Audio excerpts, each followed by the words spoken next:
Hello guys, welcome back to my YouTube channel Alpha Horizon.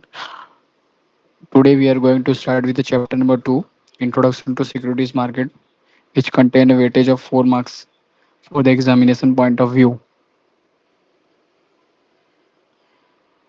In this module, we will going to learn meaning and functions of securities market, various product and structure of securities market, activities performed by market participant, various securities transaction, and in last you will going to learn dematerialization and rematerialization of your shares.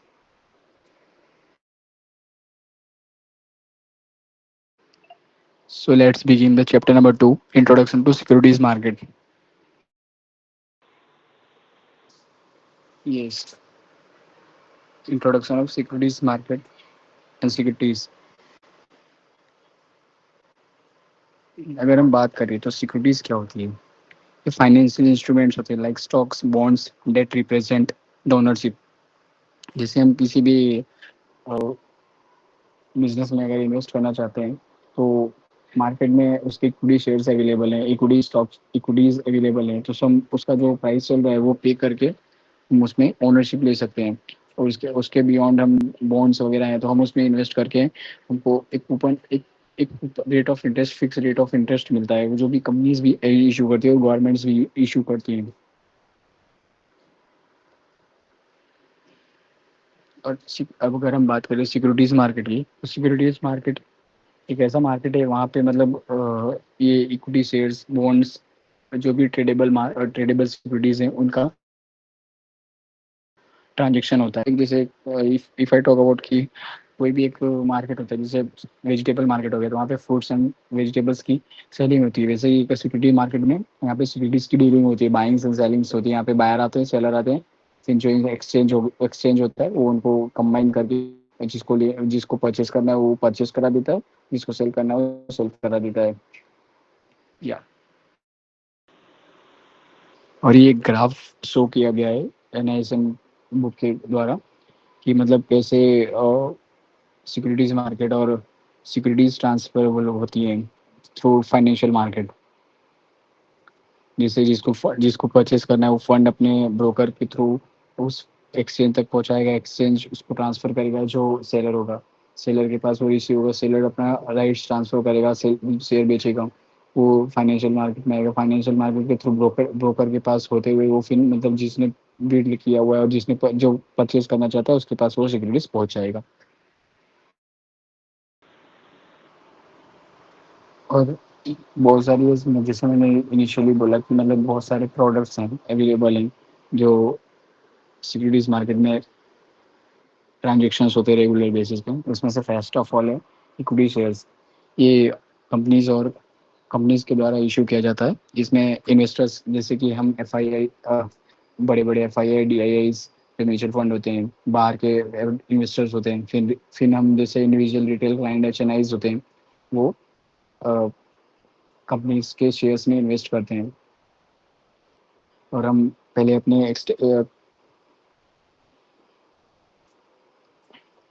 हम directly purchase कैसे करते हैं? हम अपना एक account खोलते हैं broker के थ्रू. वो हमारा सेबी में हमारा एक नंबर लाइसेंस इशू होता है. कब-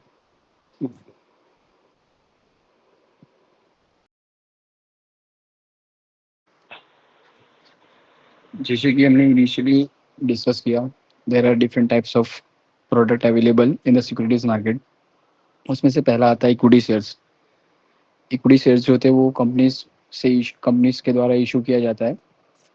फिर उसमें इन्वेस्टर्स लाइक बाहर के इन्वेस्टर्स, FIIs, DIIs में जो म्यूचुअल फंड इन्वेस्टर होते हैं, जो इंडिया के मतलब जो FIIs के बाद जो इन्वेस्टर्स आते हैं, DIIs, domestic institutional investors, and after that individual investors और रिटेल इन्वेस्टर्स वो इन्वेस्ट करते हैं. वो उस स्टॉक्स को परचेज करते हैं और अपना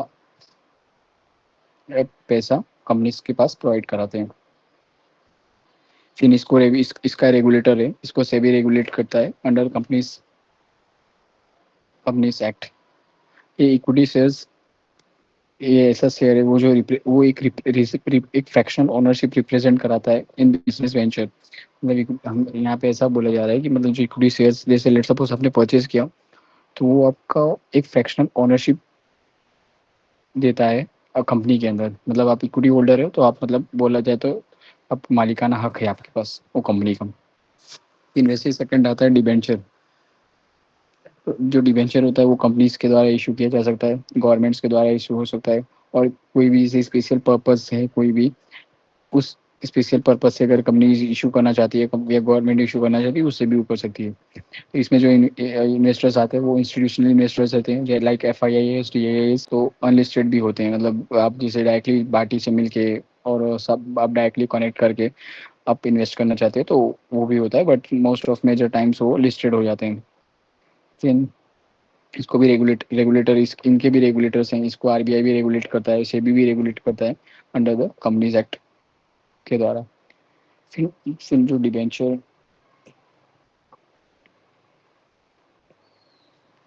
फिर डिबेंचर बॉन्ड्स नोट्स, ये अब जैसे कंपनीज को अपनी इक्विटी शेयर्स वहाँ पे तो उन्होंने ओनरशिप अपना डाइवर्ट किया, बट यहाँ पे उनको अपना ओनरशिप डाइवर्ट नहीं करना था। उनको लोन के थ्रू, मतलब लोन का रिक्वायरमेंट था, तो वो मतलब ये सारे कॉन्सेप्ट्स और प्रोडक्ट्स के थ्रू मतलब मार्केट में एंटर होती हैं, डिवेंचर के थ्रू, बॉन्ड्स के थ्रू और नोट्स के थ्रू। उसमें भी अगर बात किया जाए तो there are several types of debentures.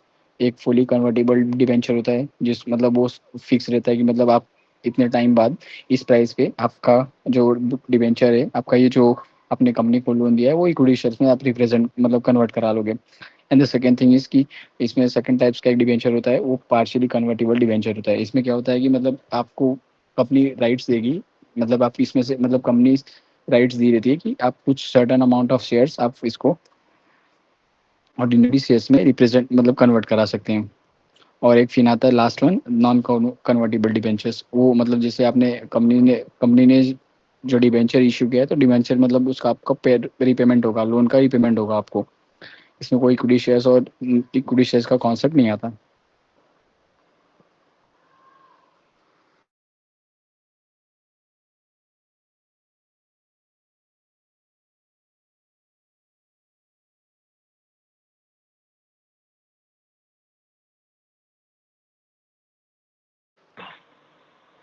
In short term debts instruments भी हैं for raising debt, not exceeding एक साल के अंदर तक मतलब उसका पेमेंट हो जाना चाहिए। मतलब क्राइटेरिया रहता है कि मतलब एक साल से ज़्यादा वो डेट का टेन्योर नहीं रहेगा। वो इंस्ट्रूमेंट्स को बोला जाता है ट्रेजरी बिल्स। वो इशू किया जाता है गवर्नमेंट्स के द्वारा, कमर्शियल पेपर इशू किया जाता है कंपनीज के द्वारा, and certificate of deposit issue किया जाता है बैंक्स के द्वारा। ये सब प्रोडक्ट्स हैं जो इशू किया जाता है for the short term debt. फिर फॉरेन करेंसी बॉन्ड, ये इशू किया जाता है कंपनीज, गवर्नमेंट और स्पेशल पर्पस के लिए। इसमें जो इन्वेस्टर्स रहते हैं वो इंस्टीट्यूशनल रहते हैं और इंडिविजुअल रहते हैं। मीडियम ऑफ एक्सचेंज वही रहता है कि स्टॉक एक्सचेंज पे ही मतलब आप वहाँ से ही मतलब आप इसको ट्रेडेबल कर सकते हो। इसमें वो फॉरेन करेंसी बॉन्ड में क्या रहता है कि मतलब आप बॉन्ड इशू करें, let suppose India bond issue कर रहा है, बट वो अपनी करेंसी में इशू नहीं करेगा, वो डॉलर में ही रेस करेगा। वही इसमें बताया गया है कि मतलब उसको ही वो फॉरेन करेंसी बॉन्ड बोलते हैं, बट वो ट्रेडेबल रहेगा इंडिया में। जैसे लेट सपोज ये जो एक्सटर्नल बॉन्ड और मसाला बॉन्ड है, ये कंपनीज और गवर्नमेंट्स और स्पेशल पर्पस के द्वारा इशू किया जाता है। इसमें वही इन्वेस्टर्स रहते हैं वो इंडिविजुअल रहते हैं और इंस्टीट्यूशन रहते हैं। ये भी एक मीडियम ऑफ एक्सचेंज है इसका, मतलब स्टॉक एक्सचेंज ही है। एक्सटर्नल बॉन्ड में क्या होता है कि मतलब बॉन्ड इशू हो रहा है, फॉरेन हो रहा है, बट फॉरेन फॉरेन करेंसी में वो इशू नहीं होगा। जैसे लेट सपोज इंडिया है, इंडिया को एक्सटर्नल बॉन्ड और मसाला बॉन्ड इशू करना है, तो वो ये अमेरिका में जाके वो मतलब बॉन्ड तो इशू करेगी, बट वो INR में इशू करेगी। तो मतलब यही सेम कॉन्सेप्ट है कि मतलब आप यूएस में जाके आप वहाँ पे उनकी करेंसी में नहीं, अपने करेंसी में, इंडिया की करेंसी में आप बॉन्ड इशू करें। उसको मसाला बॉन्ड और यूरो यूरो बॉन्ड्स बोला जाता है।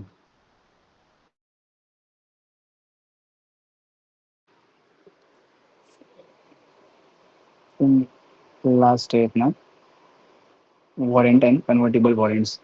वारंट्स जो इशू किया जाता है वो कंपनीज के द्वारा इशू किया जाता है फॉर, और इसमें जो इन्वेस्टर्स रहते हैं वो इंस्टीट्यूशनल और इंडिविजुअल रहते हैं। इसका भी same medium of exchange stock exchange ही है, इसको रेगुलेट करता है सेबी।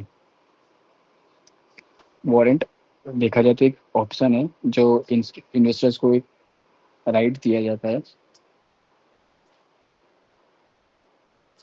राइट नहीं बोल सकते, warrant are the often that entitled to investors to buy equity shares of the issuing companies after a specified period of time and predetermined price. Only few companies in India securities market has issued warrant till now. इसमें ऐसा है कि मतलब company warranty issue करती है और वो भी मतलब उसमें क्या है कि आप इक्विटी शेयर्स में इक्विटी शेयर्स बाय कर सकते हैं, but after certain period of time मतलब कंपनी आपसे पैसे ले लेंगी बट उसी समय आपको शेयर्स नहीं ट्रांसफर करेंगी। वहाँ पे एक डिसाइडेड टाइम रहेगा कि मतलब एक स्पेसिफिक टाइम रहेगा और एक प्री डिसाइडेड प्राइस रहेगा। उस टेन्योर की कंप्लीट होते ही आपको वो शेयर्स ट्रांसफर हो जाएंगे। कंपनी आपसे पैसे अभी ले ले रही है बट आपको तुरंत अभी वो नहीं दे रही, तो उसको वो अगर ग्रीन में रहा तो हम बोल सकते हैं कि मतलब अब सारे बैंकिंग के सारे सेक्टर्स पॉजिटिव मतलब और मोमेंटम में थे, तो उसके कारण वो सच पॉजिटिव इंडिकेशन दिया वो बैंकिंग ने। तो वही सेम फॉर नेगेटिव, अगर अगर निफ्टी फिफ्टी नेगेटिव रहा या बैंक निफ्टी भी नेगेटिव रहा तो हम ये बोल सकते हैं कि मतलब शेयर बाजार मतलब में भी क्वाली और भी क्वाली थी, या मतलब मार्केट में जो इन्वेस्टर्स थे वो बाइंग के लिए इंटरेस्टेड नहीं थे, वो सेलिंग करना चाहते थे आज के दिन।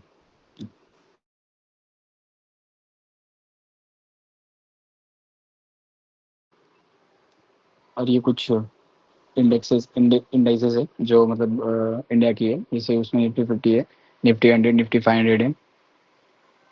और ये कुछ S N P B S C के भी सारे मतलब मिड कैप स्मॉल कैप्स हैं जो रिप्रेजेंट करती है कि मतलब स्मॉल कैप में कैसी चाल चली और स्मॉल कैप ने कैसा परफॉर्मेंस दिया अपना। तो उस टाइप के मतलब सारे इंडाइसेस हैं।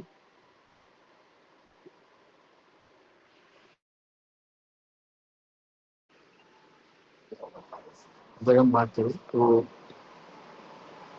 The major uses of indices are the index can be comparison of return of investment in the stock market is opposed to asset class such as gold or debt. Index हम main main users जो है index का वो हम comparison कर सकते हैं। Let's suppose gold date है तो इसको कंपैरिजन में हम अपने इंडेक्स को कंपेयर करेंगे तो देखें कि मतलब गोल्ड और डेट को आउट परफॉर्म किया है या नहीं किया है। अगर आउट परफॉर्म किया है तो बेटर एंड गुड, अगर नहीं किया तो फिर वो मतलब हमारा जो इन्वेस्टमेंट था वो वर्थ ही नहीं था।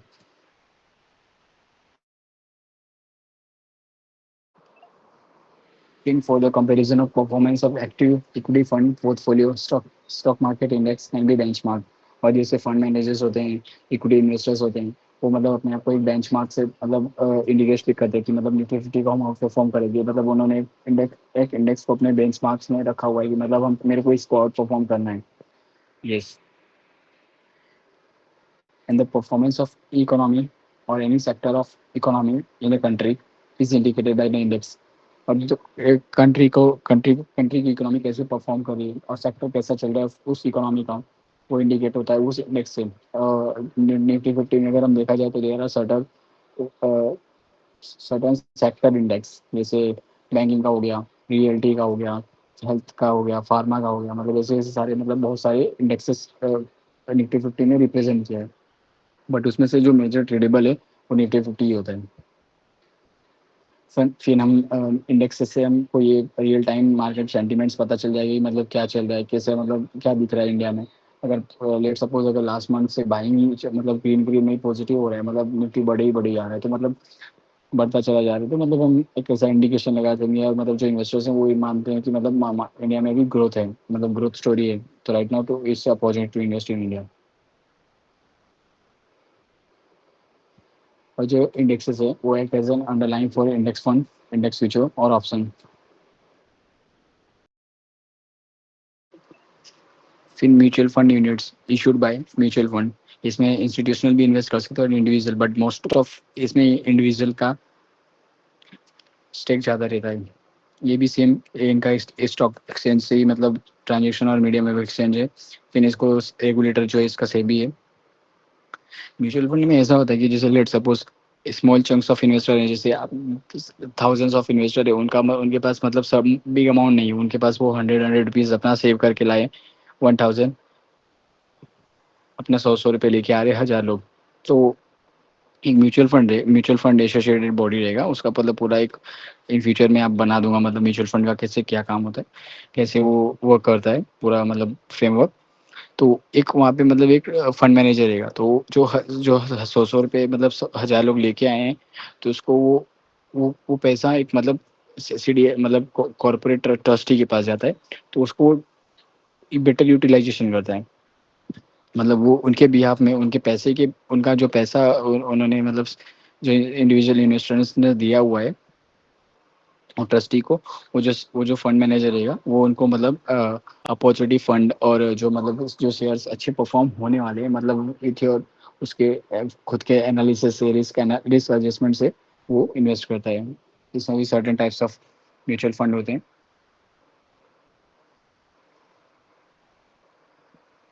तो मतलब वो एनएवी का प्राइस कैलकुलेट होता है, मतलब उसमें सब सर्टन चार्जेस वगैरह सब कुछ रहता है। जो म्यूचुअल फंड की यूनिट्स होती है उसको मतलब हम एनएवी से डिकोड करते हैं, नेट एसेट वैल्यू। और वो कंटिन्यूस चेंजेस होता है, मतलब जैसे उस फंड का परफॉर्मेंस बेटर हुआ, तो लेट सपोज उसमें सारे जो सारे स्टॉक्स थे वो बढ़े, तो मतलब उसका एनएवी इंक्रीज हो जाएगा। और लेट सपोज उसका उसमें शेयर्स जो थे वो डिक्रीज हुए या मतलब फॉल हुए, तो मतलब वो उसका एनएवी गिर जाएगा।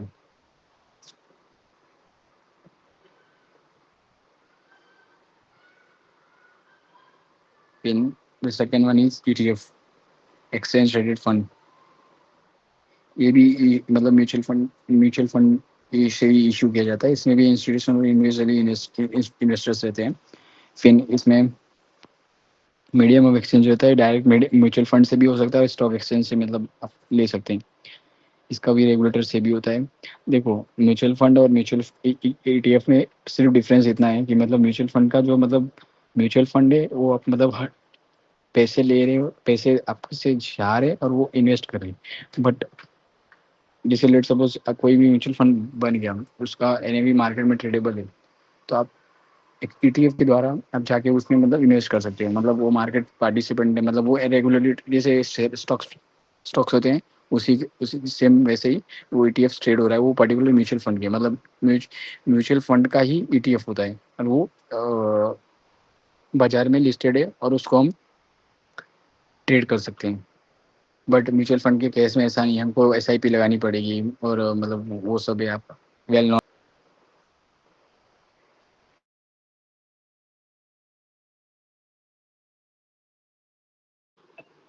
फिर हम हाइब्रिड और स्ट्रक्चर प्रोडक्ट्स के बारे में जानेंगे, जिसमें पहला आ रहा है हमारा प्रेफरेंस शेयर।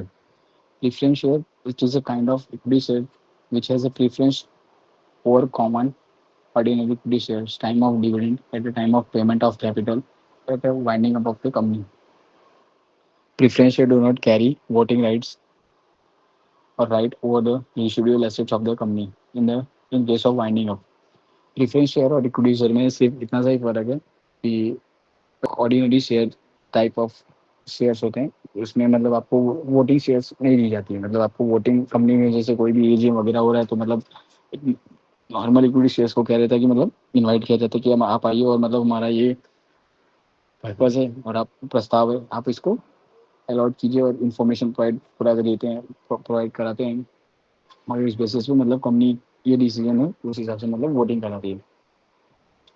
और एक मेजर और ये है कि मतलब जो प्रेफरेंस शेयर्स होल्डर्स रहते हैं उनको मतलब ऑर्डिनरी इक्विटी शेयर से अगर कंपनी वाइंड अप हो रही है तो इनको पहले पेमेंट होगा। फिर कन्वर्टिबल डिबेंचर एंड बॉन्ड्स होते हैं। कन्वर्टिबल डिबेंचर्स ये डेट इंस्ट्रूमेंट है, और कन्वर्टिबल डिबेंचर्स होते हैं वो मतलब सर्टन पीरियड ऑफ टाइम के बाद वो मतलब फ्यूचर डेट रहती है, एक प्री डिटरमाइंड प्राइस पे वो कन्वर्ट हो जाती है इक्विटी शेयर्स में। और ये कन्वर्टिबल डिबेंचर्स जो रहते हैं वो मतलब डिपेंड्स करता है कि मतलब it is a debt kind of product, मतलब वहाँ पे कंपनी डेट इशू करती है, फिर वहाँ मतलब वहाँ पे थ्री टाइप्स ऑफ डिबेंचर्स रहते हैं, मतलब फुली कन्वर्टिबल, कन्वर्टिबल और ऑप्शन टू बी मतलब उनके ऊपर डिपेंड रहता है कि मतलब वो कन्वर्ट कराना चाहते हैं या मतलब वो कैसा डिवेंचर है। फिर इसमें 3 टाइप्स के जैसे फुली कन्वर्टिबल पूरा जो डिवेंचर वो कन्वर्ट हो जाएगा इक्विटी में, पार्शियली कन्वर्टिबल जो मतलब उसमें से कुछ परसेंटेजेस डिसाइडेड जो रहेगा वो कन्वर्ट होगा इक्विटी शेयर्स में, बाकी डेट में ही पड़ा रहेगा। और फिर ऑप्शनल रहता है कि मतलब उनको कराना वो इक्विटी शेयर्स में कन्वर्ट होंगे या नहीं होंगे, या डेट में ही पड़े रहेंगे तो कंपनी को मतलब फेस वैल्यू और प्लस इंटरेस्ट पेमेंट करना पड़ेगा along with the principal amount.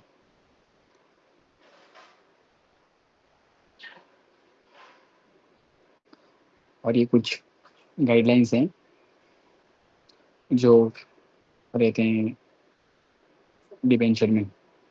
Is the date on which और before which the conversion may be made, ratio of conversion किस रेशियो में कन्वर्ट होगा, डेट पहले से रहेगी कि मतलब इस डेट पे आपका मतलब फ्यूचर डेट दिया रहेगा कि मतलब आप कन्वर्ट अगर आप कन्वर्टेबल डिबेंचर लिए तो इस दिन कन्वर्ट हो जाएगा।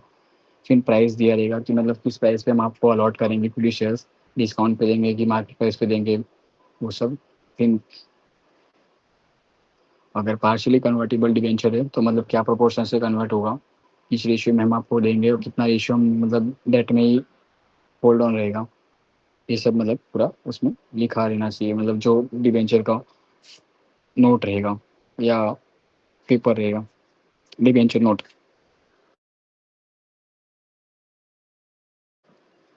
In the advantage of issuer of the convertible debenture lies the fact that a convertible debenture usually has a lower coupon rate than pure debt। इसमें ऐसा बोला जा रहा है कि मतलब जो कन्वर्टिबल डिबेंचर रहता है उसका जो रेट ऑफ कूपन रेट रहता है जो इन फ्यूचर मैच्योर्ड होगा, जो कंपनी जो इन्वेस्टर था उसको मिलेगा वो लो रहता है as compare to pure debt जो नॉन कन्वर्टिबल डिबेंचर होता है।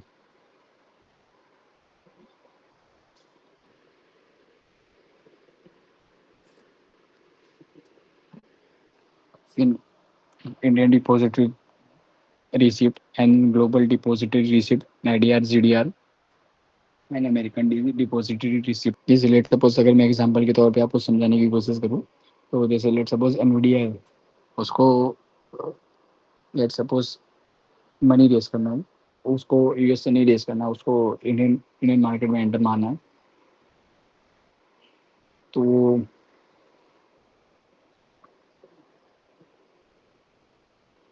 इंडिया में आके इंडिया में लिस्ट होगी और इंडिया में आईएनआर में अपनी रिसिप्ट को इशू करेगी। और जीडीआर में क्या होता है, ग्लोबल डिपॉजिटरी रिसिप्ट में यहाँ पे जैसे लेट सपोज कोई भी यूएस की कंपनी है, उसको मनी मतलब लेट सपोज कोई भी वर्ल्ड की कंपनी है उसको मनी पैसे रेज करने उठाने बाजार से पैसे उठाने, तो वो यूएसए को छोड़ के अमेरिका को छोड़ के बाकी कोई भी फाइनेंशियल मार्केट से या कंट्री में जाके अपने रिसिप्ट को इशू करेगी और मतलब कम पैसे रेज कर लेगी।